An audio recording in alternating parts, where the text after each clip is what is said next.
বিকালের আড্ডায় চলে আসলাম আপনাদের সঙ্গে শেয়ার করতে। এখন বৃষ্টি হচ্ছে না, তাই একটু খেলাধুলার সুযোগ পেয়েছি। চলে আসলাম ছোট ছোট বাচ্চাদের নিয়ে ক্রিকেট খেলতে। আম্মুকে বলেছি ছোলা বোনা খাবো আস্ত রসুন দিয়ে। আম্মু ছোলা বুনতেছিল, আমি বাসার সামনে ক্রিকেট খেলতেছি। ওই যে ওরা বল করতেছে। আজ কয়টা দিন সুযোগ পাই নেই খেলার, মাদ্রাসা বন্ধ। বৃষ্টির দিনে ঘরে বসে থাকা খুব বোরিং লাগে। লেখাপড়ার পাশাপাশি খেলতে পারলে আমাদের খুব ভালো লাগে।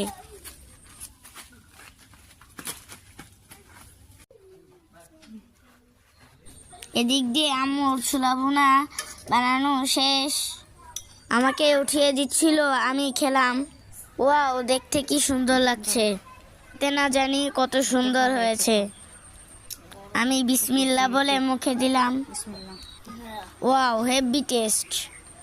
এমনিতেই আম্মুর সব রান্নাই আমার ভাল লাগে, আর যখন আম্মু আমার পছন্দের খাবার তৈরি করে দেয় তখন আমার খেতে খুব ভালো লাগে।